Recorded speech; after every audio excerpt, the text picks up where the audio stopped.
Olá, pessoal. Hoje vamos falar sobre uma questão que eu acho bem bacana aí dentro da área de redes, que seria a questão de identificação de comunidades, também usado muito aí numa versão abrasileirada do inglês, que seria a clusterização. Em inglês, clustering, se usa muito a expressão em inglês, né? A gente aqui no vídeo vai falar às vezes comunidade, às vezes cluster.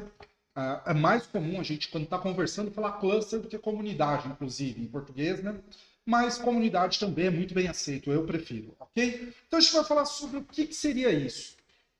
A ideia é que quando a gente monta uma rede ali, que seja de colaboração entre pesquisadores, que seja entre compradores, alunos, por exemplo, pode ser uma rede ali que a gente já viu em outros momentos aqui no canal, que tem várias aplicações, né? A gente usar essa questão dos grafos.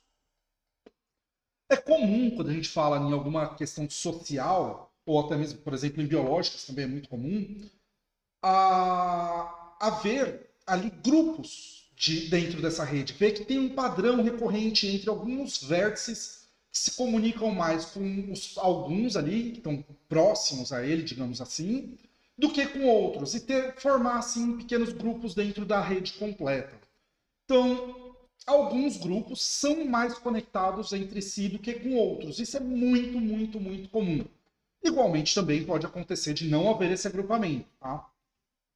Então, essas estruturas revelam ali características internas da nossa rede. Mostram que a nossa rede tem alguns padrões que podem ser analisados, podem ter conjuntos ali. Ok?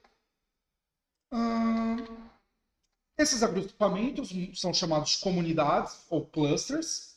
E uma comunidade é caracterizada pelo quê? Como que a gente fala, não, aqui temos uma comunidade. Muitas conexões dentro daquela comunidade, com poucas conexões fora. Então, se eu tenho um pedaço da minha rede que tem muita conexão entre ele e pouca conexão fora dele, provavelmente ele vai ser classificado ali num algoritmo de clusterização, no algoritmo de detecção de comunidades, como sendo uma comunidade. Para que serve isso? Pode representar diversos fenômenos. Por exemplo, numa rede social, um grupo de amigos. Numa empresa, pode representar um departamento. Então, esse departamento se comunica mais entre ele. Ou, por exemplo, identificar um grupo de departamentos que tem uma maior colaboração. Redes científicas, para a gente fazer ali, identificar áreas de pesquisa. Por exemplo, criei uma rede de pesquisa de tal tema no Brasil. Qual é o grupo de pesquisadores que está mais unido nesse tema?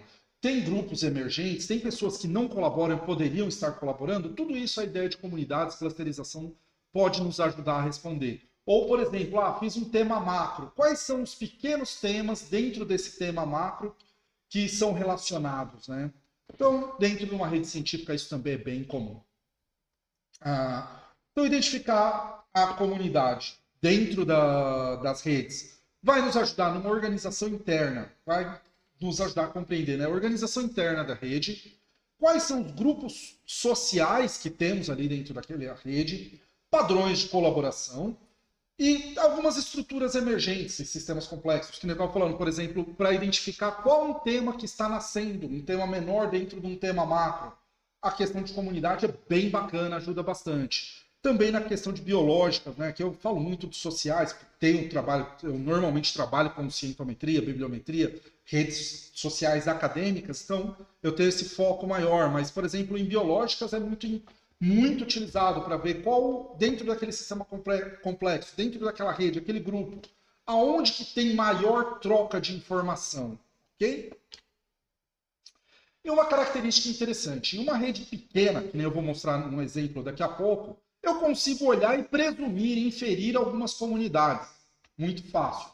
Só que se eu pego uma rede, por exemplo, de milhares de pesquisadores, vamos dar um exemplo, ou milhares de artigos científicos, eu não vou conseguir olhar e saber aonde que estão os grupos de colaboração, certo? Então a gente precisa utilizar algoritmos. Mas usar algoritmo não é uma coisa mágica. Isso é uma coisa importantíssima. A gente precisa saber o que esses algoritmos fazem para melhorar a nossa interpretação. Dizer simplesmente foi o algoritmo que calculou é meio fraco. Até porque eu consigo manejar minha interpretação melhor se eu sei como o algoritmo funciona. Algoritmo por algoritmo não é uma entidade, tá, gente? Ele foi pensado por alguém, e no caso aqui das comunidades, eles têm um porquê, têm um propósito e têm uma lógica. A gente vai ver aqui hoje a lógica de modularidade, que é a base disso, e um dos algoritmos mais usados, que é o Lovine. Ok? Então, o conceito central, quando a gente vai falar sobre algoritmos de comunidades, é a questão da modularidade. Eu preciso identificar, após a utilização do meu algoritmo de clusterização, fiz ali as minhas comunidades, eu quero identificar o quão bom foi isso, né? Tá legal? Foram comunidades fortes, realmente tem relação dentro delas e poucas relações fora? A gente tem uma medida chamada modularidade, que vai mostrar para a gente o quanto a divisão em comunidades está melhor do que um aleatório.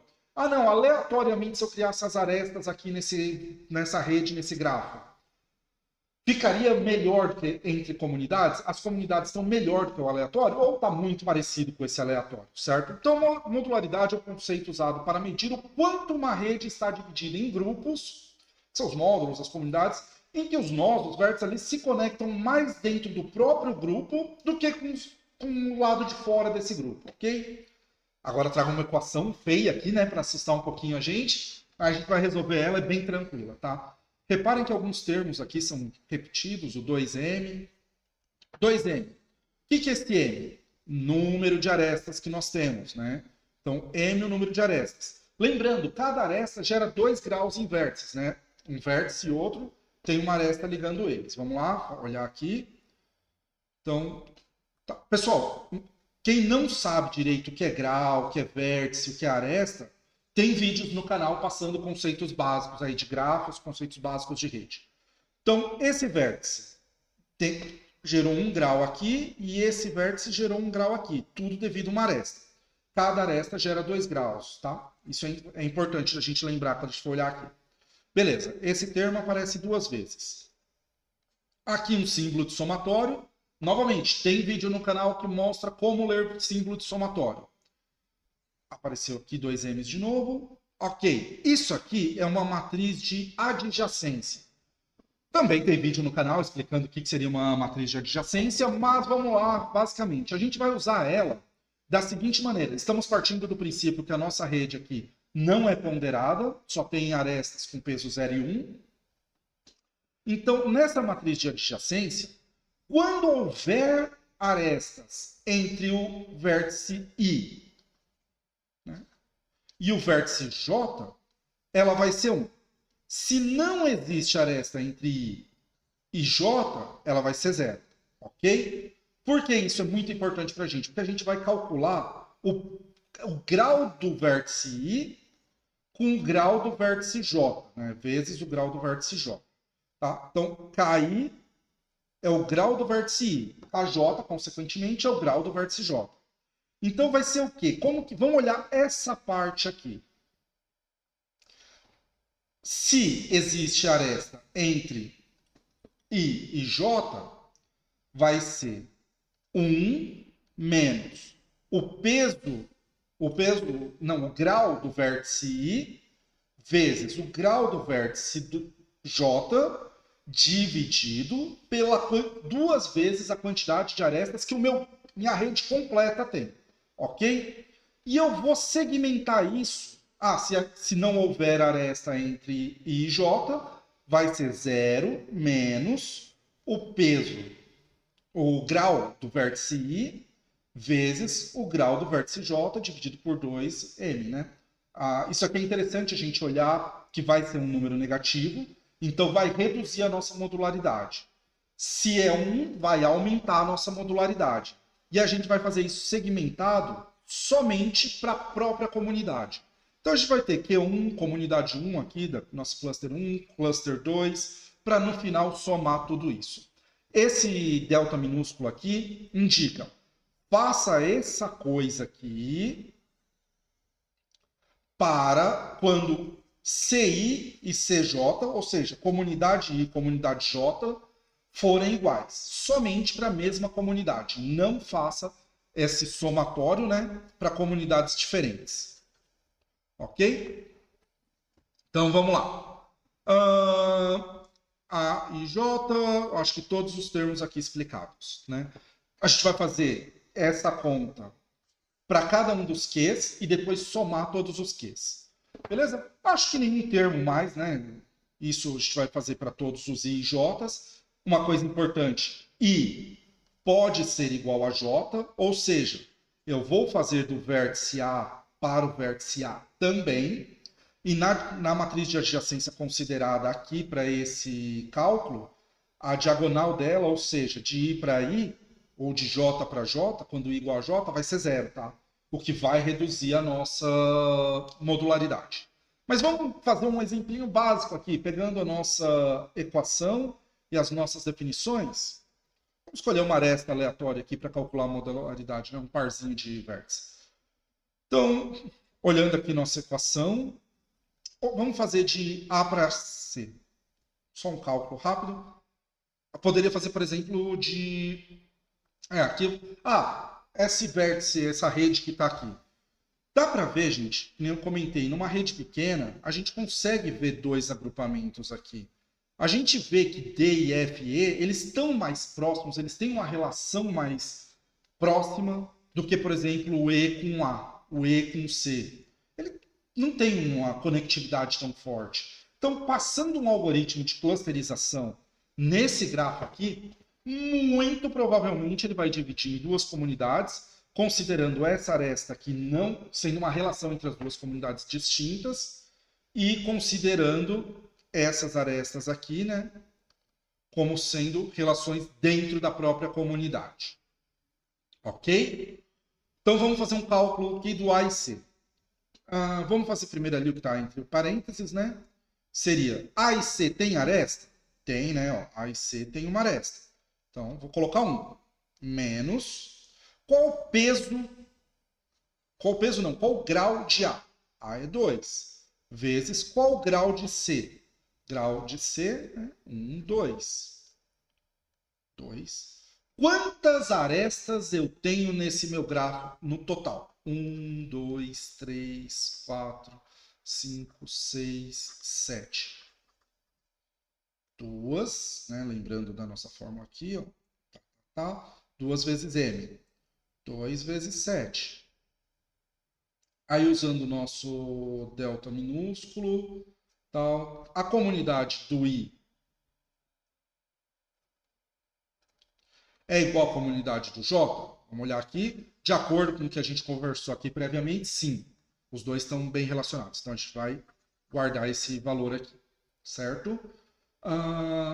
Vamos lá, vai ser igual a 1 menos 4 sobre 14, tá? Vamos usar uma calculadora, porque fica passando decimal, né?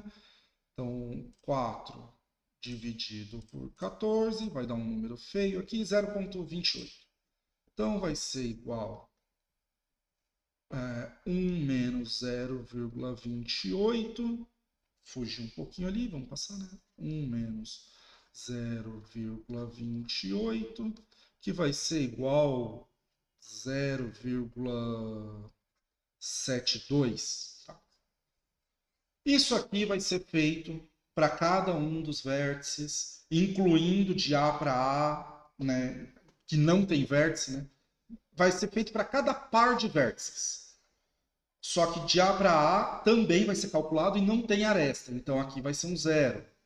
Por exemplo, o A tem grau 3. Desculpa, eu vi errado aqui. Se eu estou fazendo A, o A tem grau 3, que eu esqueci de contar esse aqui fora da comunidade, ele conta também.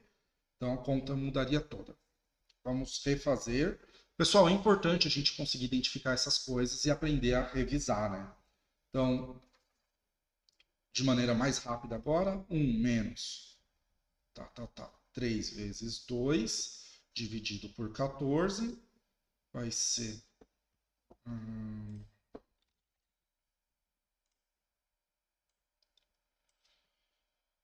6 dividido por 14, 0,42, vai ser 1 menos 0,42, que vai ser alguma coisa ali na casa de 0,58, tá?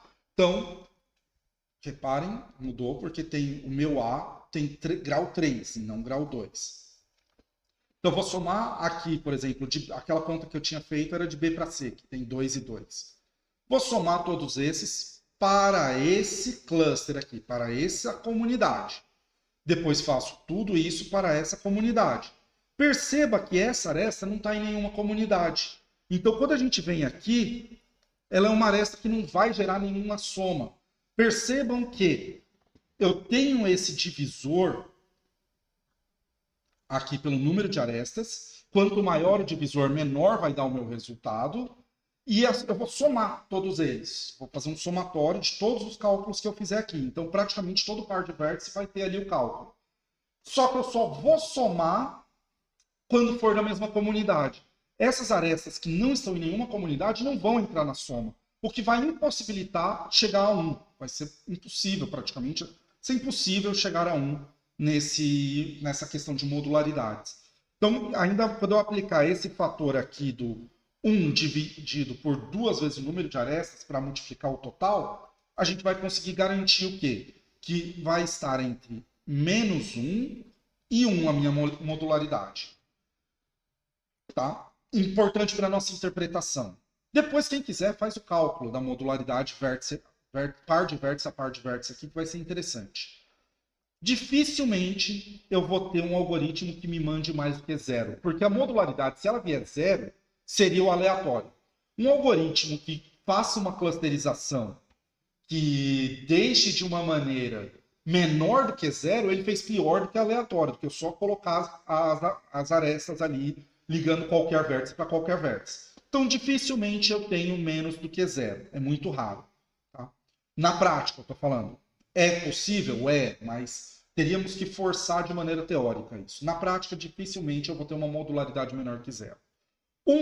A gente vê aqui que uma aresta aqui já impossibilitaria não ter vértice não ter aresta do próprio vértice para o próprio vértice. Já é um negativo que vai... é praticamente impossível.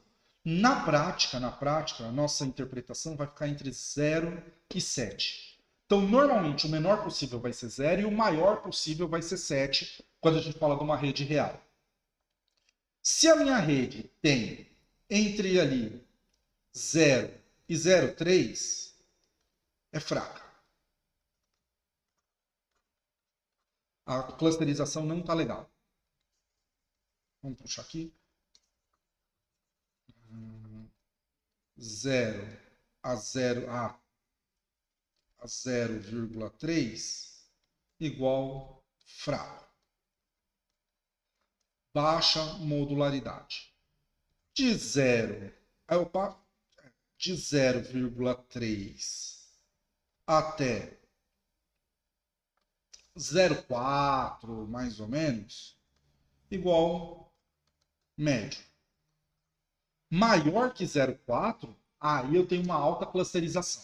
Isso aqui, quando a gente clusteriza, faz ali as comunidades e vira e fala: quero mostrar que aqui existem comunidades fortes. Deu entre 0,3 e 0,4, tem comunidades. Tá? Deu mais que 0,4, eu já começo a falar que são comunidades fortes. Lembrando que, na prática, na real, vai de 0 a 0,7, né? 0,7. De 0 a 0,7. Então, dificilmente eu vou conseguir alguma coisa superior a isso numa rede real. Falou mais de 0,4, já está bacana, já é legal. Falou 0,5, 0,6 é altamente conectado, certo? Esse é um cálculo que a gente tem para avaliar se as comunidades estão bem definidas dentro da rede. E como... beleza, você falou modularidade, falou legal. Como que eu calculo isso? Calcular isso vai ser depois que eu aplicar um algoritmo de comunidades. Ok? Então, apliquei um algoritmo de comunidade, eu faço isso. Qual o algoritmo mais popular hoje em dia, para redes grandes principalmente? Existem vários outros algoritmos, mas esse é o mais tradicional para ser utilizado. Então, que eu vejo aí na literatura com grande uso. É o de Low-Vine.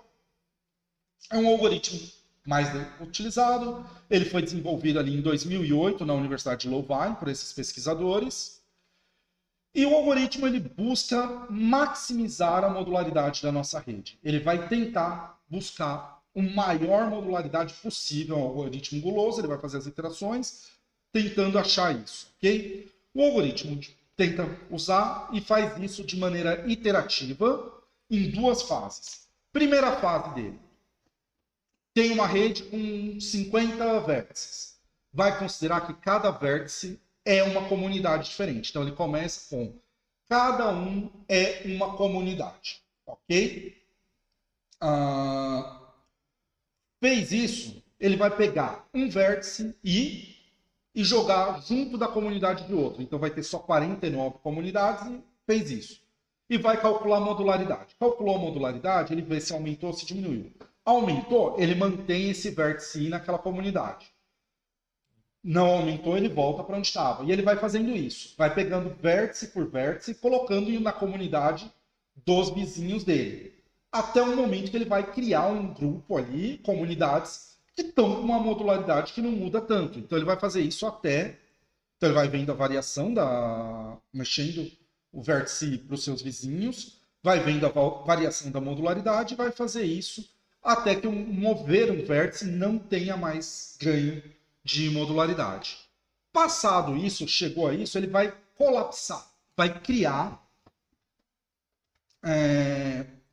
uma rede onde cada uma dessas comunidades iniciais vão virar um vértice, vai virar um supernó, vai virar esse agrupamento vira um supernó e com as relações entre eles. Aí ele novamente vai aplicar a mesma estratégia, de tentar ficar movimentando esses supernós para ver se aumenta ou diminui a modularidade. Então, nessa rede menor, ele vai manter isso, vai movimentar novamente e tentar chegar ao resultado, ok? E esse é o algoritmo de Louvain explicado de maneira simples e não exatamente ali muito aplicado, não passo a passo, de maneira algorítmica, mas a ideia por trás dele e o que é o cálculo da modularidade, certo? Então, é isso, pessoal. Em outros vídeos, mais para frente, eu vou mostrar como eu posso programar isso em Python, como ficaria a programação disso em Python. É bem tranquilo, é mais difícil a gente entender o conceito do que programar isso em Python. A gente vai ver a programação em Python, agora que a gente já sabe interpretar, e a gente consegue manipular a nossa interpretação, né? Manipular num bom sentido, consegue enxergar melhor os detalhes da interpretação a partir do momento que a gente sabe fazer o cálculo. Deixa lá como desafio, pega aquele gráfico que eu mostrei, tira um print, faz ali o cálculo da comunidade, vê se bate com o Python, por exemplo, vê se bate com alguma IA. Tenta entender para ver se ali estava bem clusterizado ou não, ok? Então, muito obrigado, gente.